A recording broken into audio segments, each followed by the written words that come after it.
Hi, I'm Lauren Walker-Lee, and this is Talking and Shopping, a show that takes the incredible artists and creatives in our city talking and shopping to hear about their creative career journeys while visiting some of the best boutiques in the city while we do it. Today we welcome the amazing, joyful soul model Aliya Lucas. Aliya has fronted many campaigns, including Brother Vellies, Roots, Mejuri, Smythe, Lululemon, the list goes on. We're going to be visiting the incredible boutique Kwezia.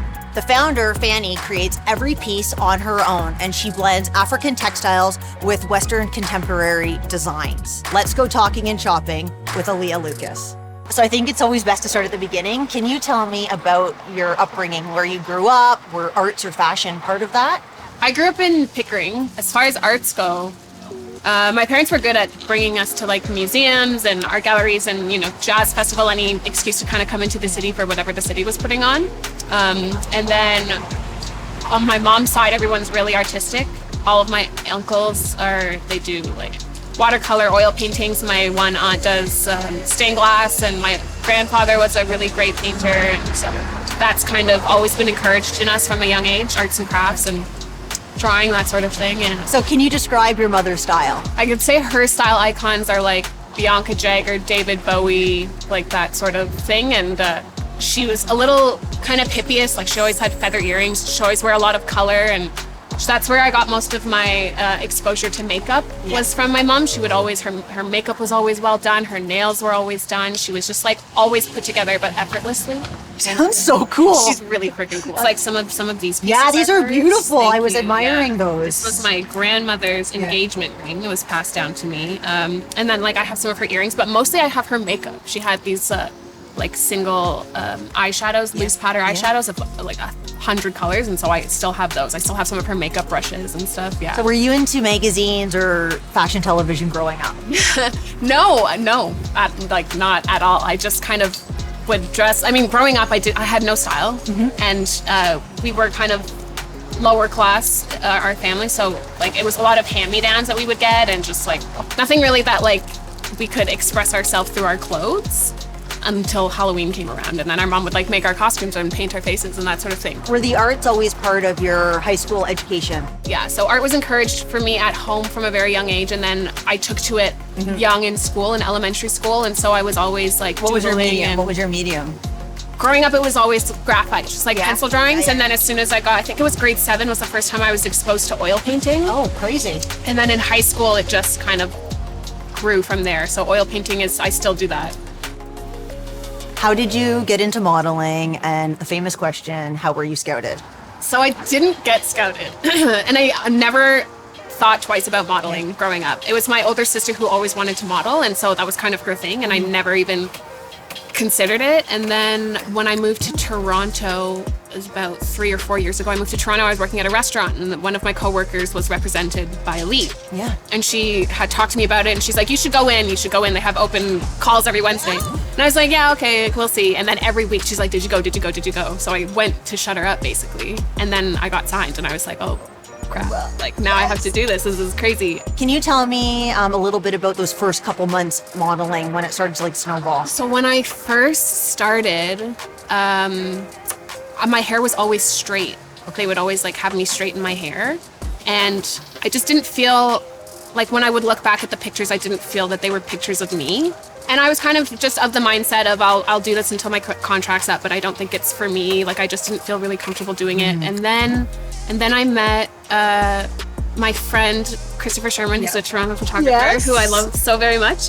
And he had an open call studio photo shoot. And there was like 120 people that went in. And that was the first time I went with my hair curly to anything. Yeah. And I just kind of went in and left really quickly, and he took a liking to me. And then that's how I got into... You became friends. Yeah, through that. That was the first time we met. And then he went to my agency looking for me, and he couldn't figure out who I was because my hair was straight. And then so he like pushed for my book to be redone with my curly hair, and then it just kind of picked up from there. Way to go, Christopher Sherman. Yeah, I love him. Can we talk about Brother Vellies and the amazing Aurora James? How did that come to be? So it actually came to be from that shoot. I remember at that shoot, he said, he was like, I really like your look, and I'm going to keep you in mind if I come up, like if something comes across my Him table. and Aurora are friends, aren't they? Yeah, him and Aurora are friends. They've been friends for years, and so he saw me, he liked me, and he pitched the idea of shooting me for Aurora's CFDA Fashion Awards, shooting me to her, and she like went for it. And then we shot, and that was the first time that I was on set and I felt like myself. And then I met Aurora. I feel like I had been shooting for her for a while, and then I met her, and I like could finally put a face. That's unique. That's unique that after a few shoots you still hadn't met her. Yeah. Well, because she's based in Brooklyn, and so. And do you guys shoot here? Yeah, we shoot here. So everything gets sent. Yeah. How does it feel to be a face of a campaign? Crazy.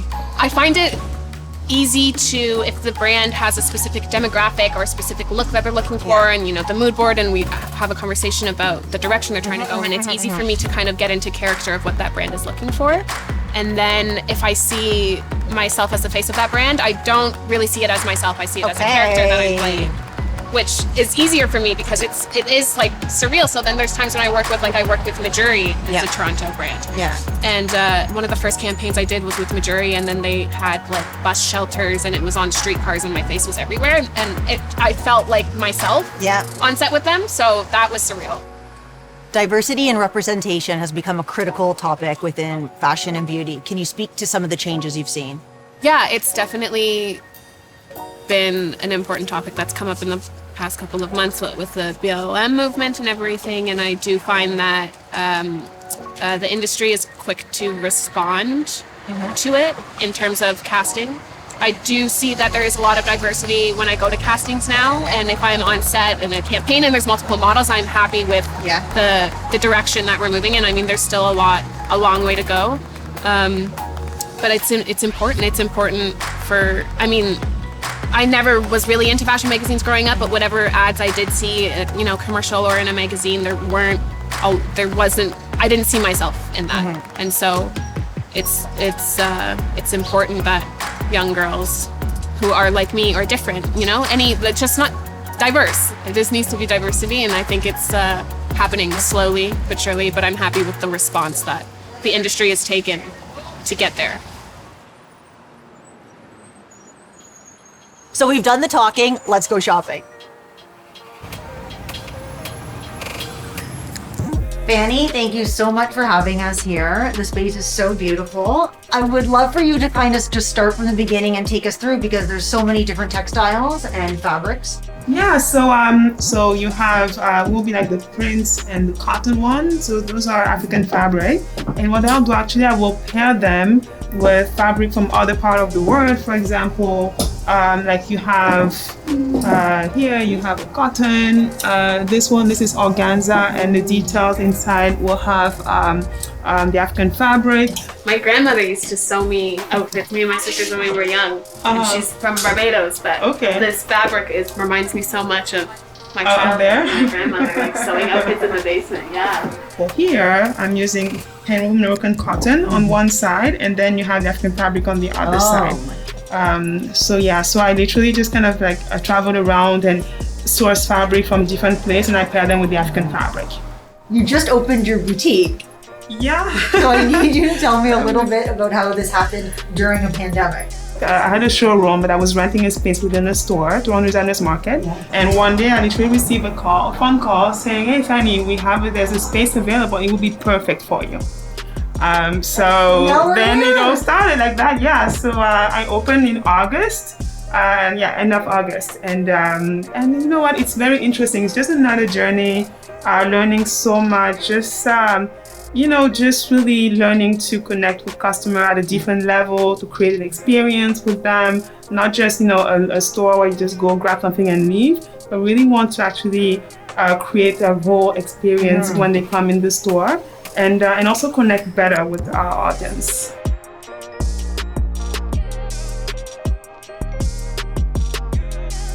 It goes so perfect with your outfit. I think this is for sure coming home. I think now. It worked. This is for you. Oh my God, thank you so much. It was so lovely visiting, and thank you so much for having us. Of course, this was amazing. Thank you, really, really. Wow. I'm so pleased, and I'm so happy to be here. Yeah, me too. Yeah, it was so nice meeting you. I love your Thank you so much. All right.